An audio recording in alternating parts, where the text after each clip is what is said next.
Hello, hello, hello. Welcome back to Underrated Movies. I'm your guy, I'm your man, Mr. Alton Henry. Today I'm going to talk to you about another film. The remake of the 1977 film SuSpiRiA came out to 2018, starring Mia Goth, Chloe Grace Mortez, or Mortiz, Dakota Johnson, and Tilda Swinton. And it's a story about a girl played by Dakota Johnson and Mia Goth gets recruited to join the special dancing academy in Berlin, and it is hosted by witches, basically. And I did see the original. I'm not going to compare it, but I'm going to tell you, just for me, I think this is better than the original. And as a remake, I think this is one of the better remakes of a film because it does its own thing, and I personally think it improves it. I know the original doesn't hold up so well, but it is a visual feast. But compared to this one, which I think is the complete opposite, this is one that's a little bit more. I think this one's a little bit more mysterious and more thought provoking. And I guess it gets political in a sense, but not like any like woke or anything, nothing like that. But it's I think there's more to dissect from this. And I could see the polarizing reaction the movie got, but I'm gonna tell you, I thought this film was a masterpiece. I thought this was great. This is actually the first film of anything I've seen from director Luca Guadagnino. Yeah, I'm bad at pronouncing names, yes. And man, wow! Like I saw this at theaters one time, and I was like maybe two, three other people in this film. Man, I'm tired of that. Uh, I go to the theater, and there's hardly anybody seeing a movie that tries to be unique. Man, come on, man! And you have three leads. You have Tilda Swinton, you have Dakota Johnson, and then you have Mia Goth. Um, Tilda Swinton is the head or somewhat second in command of the girls that are in this dancing school, and she's teaching these girls a certain specific dancing routine or ritual that they have to master.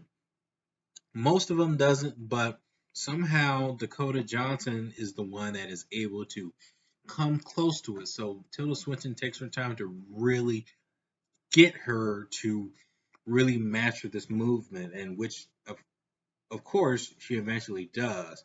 And she chooses her for a certain purpose, which could mean something, shocking. And you could kind of see those two characters getting kind of close or becoming very like fascinated with one another. And you see that in certain parts of the film. This film is broken into chapters. I think like 6 chapters. I could be wrong. It's been a minute since I've seen the film, but it's broken into 6 chapters, and it's actually kind of rare, at least for me, from what I've seen from a horror film.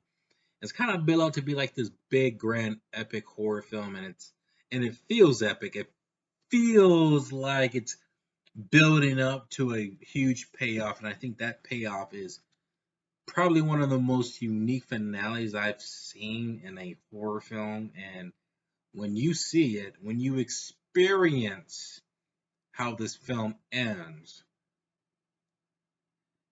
it is true horror. Like it, you like what I really loved about this film. It pays tributes to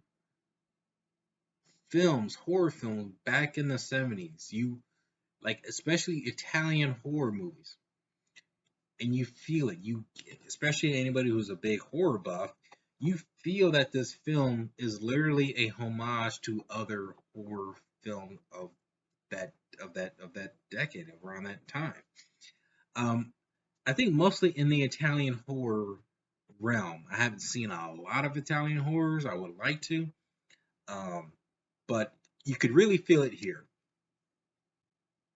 All in all, I think all the actors, the actresses in here did a phenomenal job, and I also like that this film was kind of more of a fantasy realm, surreal, and the horror doesn't really take a deep dive until only certain parts where it feels like it's essential to the story. So they don't have a horror scene in there just to have a horror scene. There's a purpose for everything they do in this film, and I like it. There's actually a good scene that really got under my skin. Is the scene where Tilda Swinton curses this girl, and she goes in this room full of mirrors, and she somehow transfer the signals to Dakota Johnson, and it's like telepathically interacting with this girl, and she is like getting her body thrown across the room, like just crazy. And then you see her body just bend and broke, and oh my god, it is brutal. Something very unique. I have not seen a scene like that before. It make me cringe, man. I mean, like, damn. That's actually that was a really good scene. And then there are a few other moments in the film where it slowly builds up to something to show you the more sinister part of it. And surprisingly, I think Tilda Swinton also plays a secondary character as a male character, like a therapist investigating this somewhat cult of witches. That in the film there's a side plot where he's and I believe it is Tilda Swinton, where her character as a man investigate this cult school because Chloe Mortiz, she escapes from the school and she's like tormented and traumatized by it. And she like um, is a patient of Tilda Swinton's, um, and like gives him info while she's traumatized and trying to make sense of everything of what is in fact happening. They don't use her character a lot. She's in it at the beginning, and then you see more of her towards the end, and then the end result of what she becomes towards the end is quite shocking, to be honest with you. And then her character is a tragic character, so when that reveal kind of happened, I felt sorry for her. I was like, man, and you feel that, like I was like, wow, um, man, I honestly, I'm glad the film was long. It took a lot of build up, and each minute the movie really draws you in as to like what is going on, and the mystery that lures in that school. It really pulls you in and it keeps you invested. At least for me as a viewer. Maybe those who are not like who are like casual moviegoers, might feel the length of this film. I mean, the movie is a little over 2.5 hours. Yeah, it's like 2.5 hours. So you kind of feel the length of it. I mean, and it's rare for a horror film to reach that length of time. But when this came out in 2018, I remember coming out of there. It was actually hard trying to find the DVD too. Um, that I just thought that this is one of the best remakes and one of the best horror films that I've seen, like ever. And I know. I mean, I think right here is an underrated gem because when it came out, it's not like, and I remember there was hype for the remake, but when it came out, everybody, I guess the reaction was so mixed. People tried to bury the film and act like it don't exist. Well, it's out there. It's out there. And I think it's a crime. It needs to be rediscovered. Bring it back up. Because I'm telling you right now, this movie is a horror masterpiece. Let's not, don't forget about the 2018 remake, SuSpiRiA.